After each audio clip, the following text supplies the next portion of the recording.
You don't wake. You unstick. Not from a womb, not from warmth, but from wet pressure. You begin underground, not beneath dirt, but beneath tide. Sand presses against the top of your shell, grains wedged into the edges of your plates. Salt water filters through fine ridges near your mouth, and your body shifts. Slow, embryonic, unready. You're not alone. Dozens of others pulse nearby, suspended in larval stillness. But none of you know the others are there. The only signal you receive is from the tide. You don't hatch like a bird or a reptile. You molt. One membrane splits, then another. Your tail twitches first, reflexive and sharp. Then the curve of your shell pushes upward. You shed the casing that kept you soft and flick into a stiffer form. It doesn't feel like birth. It feels like effort. You push upward through wet sand and reach water. Light bends wrong when it hits your compound eyes, like a fractured lens trying to rebuild a picture. Everything is blur and shadow and pressure. The current tugs at your legs before you learn to anchor. You dig them into silt and hold yourself steady. A wave hits. You slide sideways. Then you dig again. There's no mother waiting, no schooling, no pack to return to. You're not hunted yet, but you will be. Flatfish circle near the bottom. Eels twist through thick reeds. Gulls dive into the surface and pick whatever flickers. You move with the tide. It takes hours before you figure out how to walk. Your 10 legs don't follow a pattern yet. You stumble sideways, drag your shell, and spin without meaning to. But every movement writes itself into muscle. You learn by failing, by repetition, by sheer force of need. Days pass. You eat whatever you can reach.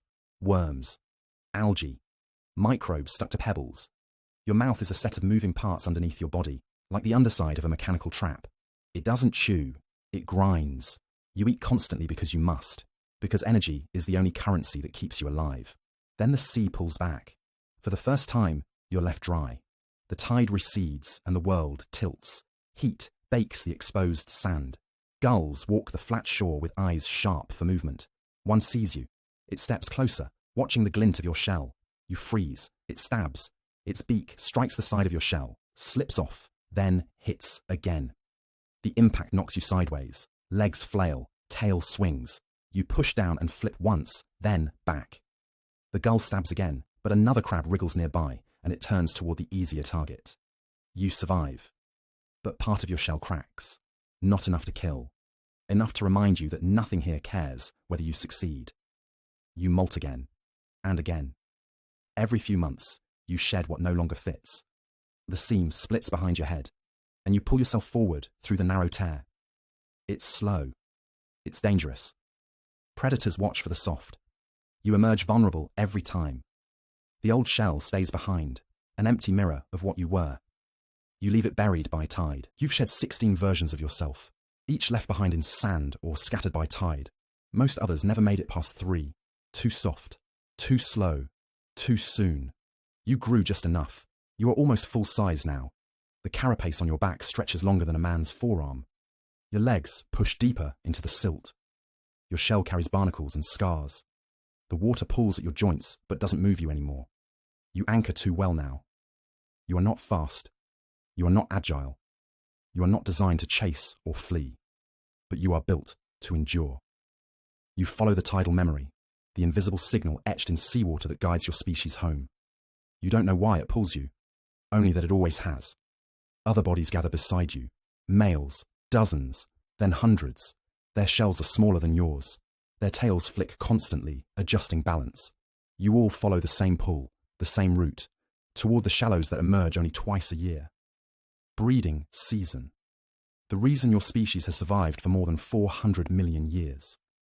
The shoreline appears days later. It's flat and broad, littered with driftwood and rotting kelp. Above it, seabirds scream over the surf. The males reach it first, pushed by moontide and hunger. Then you arrive, drawn by instinct older than language. You crawl ashore. Sand grinds beneath your shell. Air burns your gills. You move awkwardly now, not built for this place. But this is where it happens. Males cluster around you, scrambling over each other. One finds grip and doesn't let go. He rides you as you drag forward, your tail steering across cracked shells and sunken debris. You dig. A shallow pit, just beneath the tide line.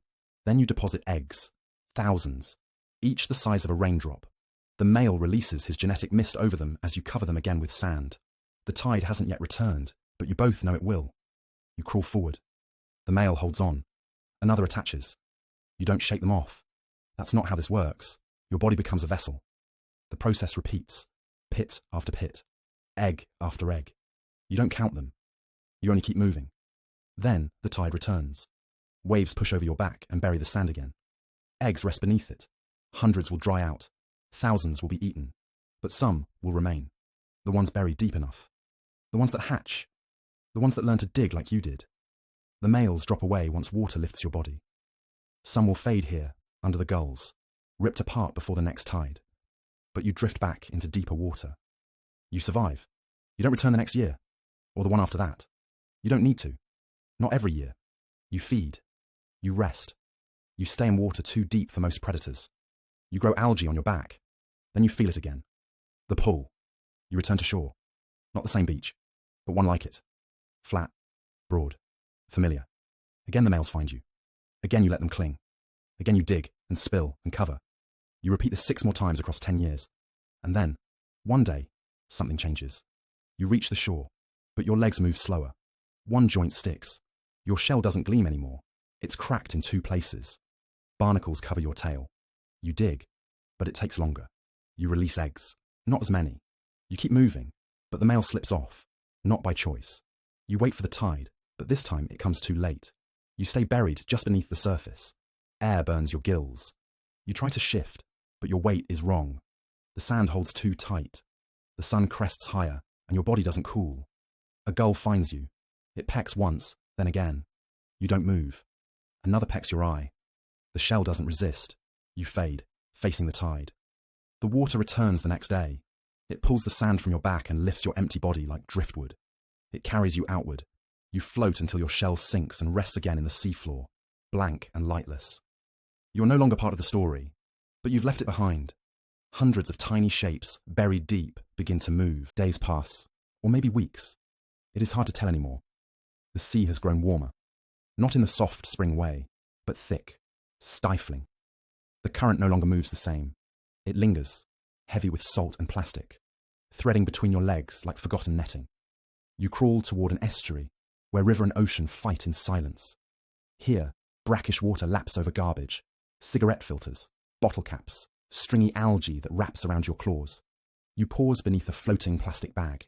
It hovers, jellyfish-shaped, and for a second you confuse it for prey. But it offers no scent, no resistance, only a cold silence as it clings to your shell and follows you. Other creatures gather here, fewer horseshoe crabs, more invaders, lionfish, moon jellies, a swarm of shrimp you do not recognize. You observe them, then pass. This is not your fight.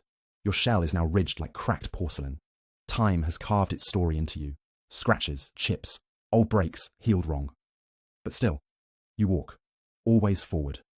One day, the tide brings something else. A human, not a child, not a predator.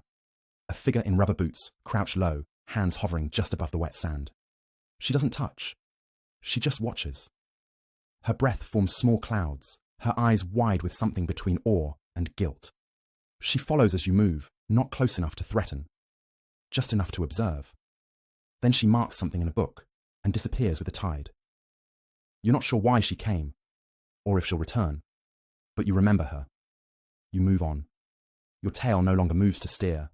It just drags, heavy and bent, leaving a deeper trench than before. You reach a familiar beach at night, the same one you crawled across as a juvenile. You recognize the slope, the line of stones, the curve of moonlight over shallow tide pools. But the sand is different now, packed tighter, flattened by machines. Still, you climb. It takes longer this time. Every step you sink deeper. Every push pulls against time. At the top, you pause. You are not here to spawn, not anymore. You are here because instinct brought you. Because death feels close, and you needed to arrive somewhere before it came.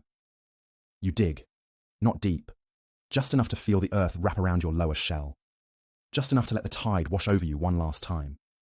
And when it does, you stop moving. Your body stills, but you do not disappear. Not yet. Beneath your shell, tiny eggs stir, ones you left seasons ago, long forgotten. One hatches, then another, and the cycle begins again.